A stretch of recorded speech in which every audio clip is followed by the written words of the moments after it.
Namaste and welcome to our channel on Indian history and culture.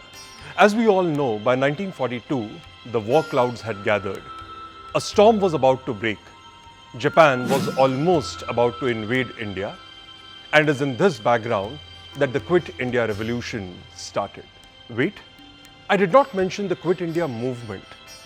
Was it a movement or was it a revolution? It's something that we shall understand in this episode. The Quit India movement or revolution of 1942 is often regarded as the last major struggle in the Gandhian phase of our freedom movement. Do or die was the famous slogan given by Gandhiji on the 8th of August 1942. The next day, the Quit India movement was to begin. But this perhaps is not the typical Gandhian movement that we have seen so far. It cannot be compared with the non-cooperation struggle or the civil disobedience movement of the earlier era. The Quit India movement was in fact an un-Gandhian revolution to a great extent. Let us try to understand the background and the developments which took place in the Quit India Revolution of 1942. The Quit India movement was a result of the Second World War, the impact of the World War on the Indian economy and the Indian polity. The individual Satyagraha movement which had been started in 1940 to get the Congress back in touch with the masses to lead this final upsurge for India's independence. The failure of the Cripps mission in 1942 pushed India on the verge of this final penultimate struggle to liberate India from the colonial stronghold. Gandhiji was wanting a term that is very effectively conveying the ideas and message that the Congress leaders wanted to show the British Empire.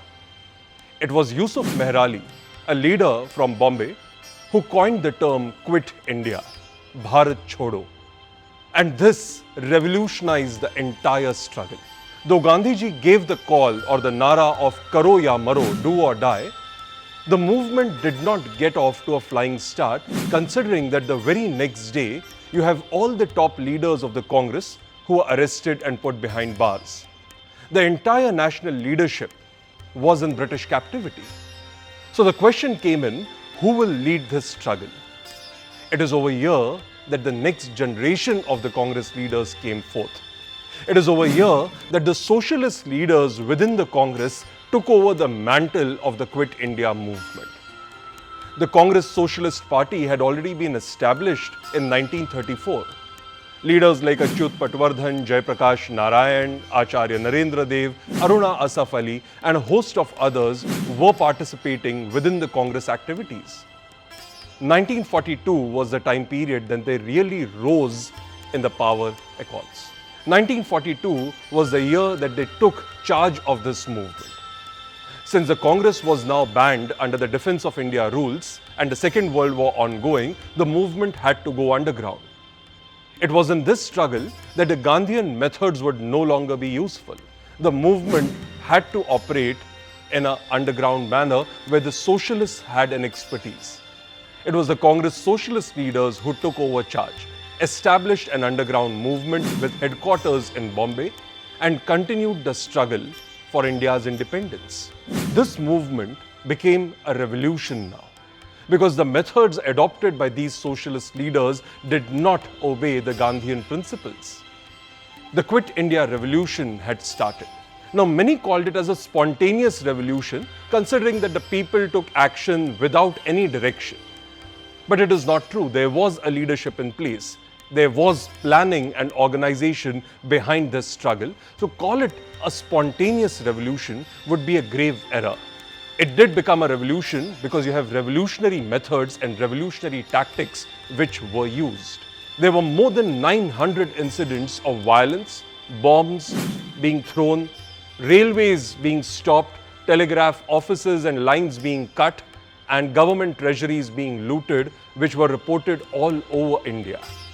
There were parallel governments established in Tamluk, in Satara of Maharashtra, and numerous other places. Now, this was not therefore a Gandhian struggle, but it was a revolution in the offing.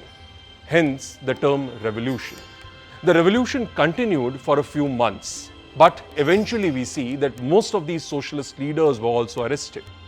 the land of Satara Achyut Patwardhan and Nana Patil, the leader of the Satara parallel government, as well as the struggle which continued in Midnapur and numerous other regions of India, could not continue for more than a year or year and a half maximum.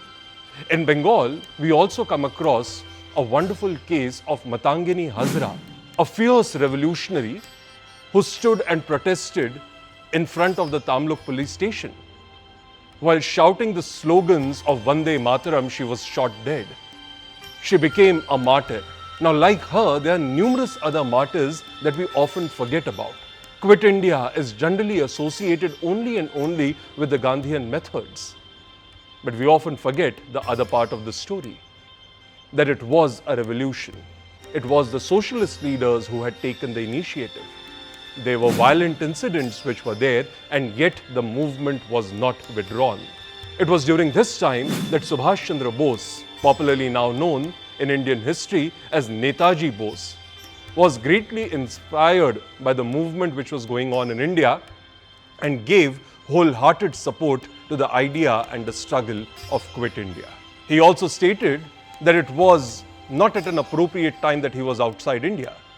He should have been at the doors of India, knocking on the British colonial empire with his freedom army. Now that army was to come eventually to liberate India from the colonial bondage.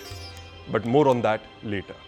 Thank you so much for watching our channel, and do subscribe, like and share Indian history and culture. Thank you so much.